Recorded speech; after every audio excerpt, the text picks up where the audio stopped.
Welcome in to the Week 12 edition of the Fearless Football Forecast. Yeah, baby! Powered by Greenville Utilities on Pirate Radio 1250 and 930 and online at reflector.com. I am Clip Brock. He is Tony Castleberry, best intro ever. He is Jordan Anders. Do you agree? Subpar intro. What?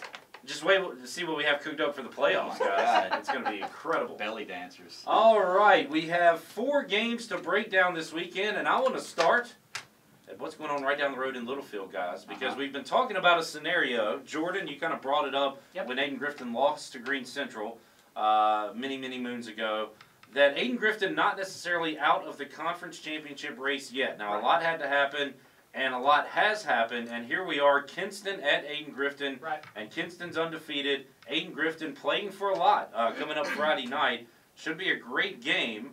But break it down and talk about the implications for this game. Yeah, where they are right now in terms of record, a win here would be huge for Aiden Grifton. Not just to force a 3-way tie at the top of that conference, but also just to give them a 7-3 record for seeding purposes since they drop a non-conference loss. But yeah, that would be huge for them to get a win over a team that has just made short work of pretty much everybody who's been in their way this year.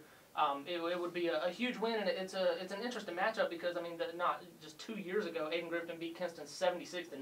Wow! And 2 years doesn't seem like a very long time, but it's turned around real quick over there in Kinston. Aiden Grifton beat them last year, but only beat them by 1. So it's going to be a fun matchup to see if they can slow down. Kinston has just, like I said, they've been piling up points. They're averaging over 41 a game, and but there's a ton to play for here for Aiden Grifton, not just to salvage that tie at the top of the conference, but in terms of the playoffs, they haven't had a ton of depth this year, and mistakes kind of plagued them in that area against Green Central. I'm actually, they're at home, and Aiden Grifton would be a sexy pick here, but I think Kinston's going to go in there and close out an undefeated regular season. Yeah, you're using a lot of words like could and we'll see if, but the pick is for you, Kinston. For Kinston, yes. Okay, you're going Kinston over Aiden Grifton. Tony? He also used the word sexy pick, and you know I'm all about a sexy pick. Yeah. So I'm picking Aiden Grifton. It'll be an upset, but heck, why are we here to pick the same teams? I'm picking Aiden Grifton. I think they can go on the road and win, and I like the fact that they rolled up Goldsboro. That was on the road last week too, correct? Yeah. So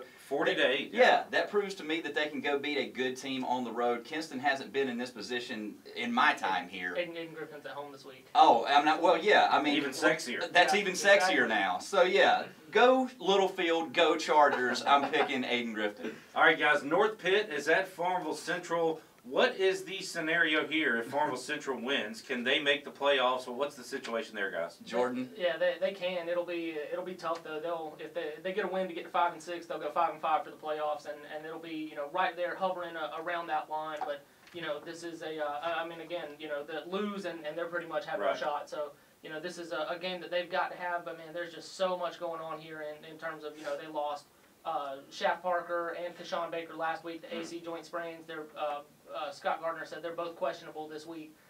If they don't have them, then that obviously gives North Pitt a little bit of life, especially especially given the fact that North Pitt has nothing to lose at this point. Like they're pretty much out of the playoff race. So whether or not Parker and Baker play is going to be the big sway factor there in that game.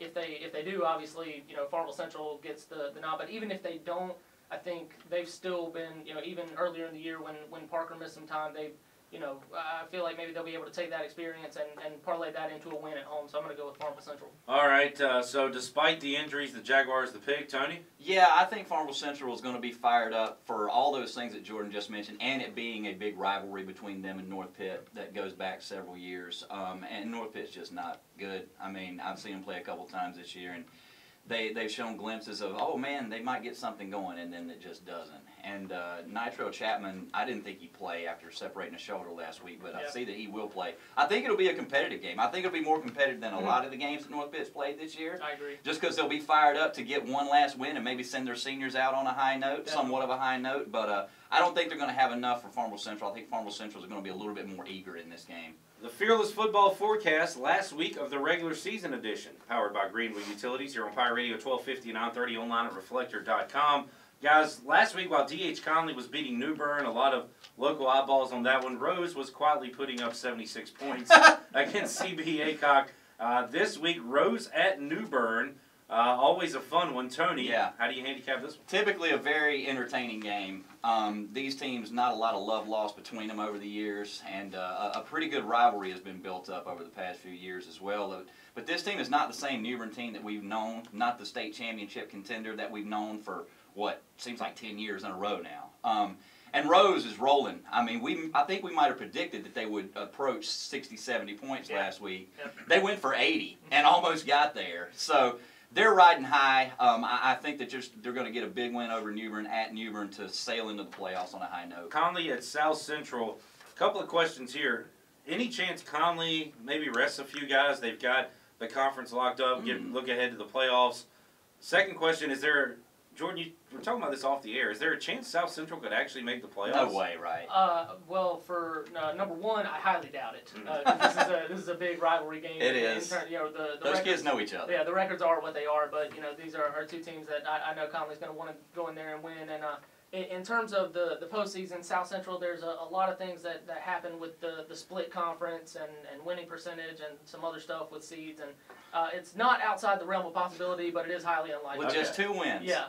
And so it depends on once they see the top 3 finishers in the 4A section of that conference, then some other conferences. It's a long convoluted process, but regardless of that, like we mentioned, this is a big rivalry game in South Central. They're at home, coming off they had a bye, so they've had a little extra time to prepare. And their last game the week before was a big win over Southern Wayne, even though Southern Wayne's been really down, but that's still a big win for them. So. I think they're gonna go in there and try to punch Conley in the mouth and maybe put up a fight early, but I don't think they have enough firepower to hang around with Conley, especially with the momentum that they have. That's it, guys, for the regular season. That's it. That is all. The good news is we do have some teams playing postseason. Maybe even South Central. Possibly. So we'll be back next week with another edition of the Fearless Football Forecast, powered by Greenville Utilities. For Tony Castleberry and Jordan Anders, I'm Clip Brock. We'll see you next week. You know it.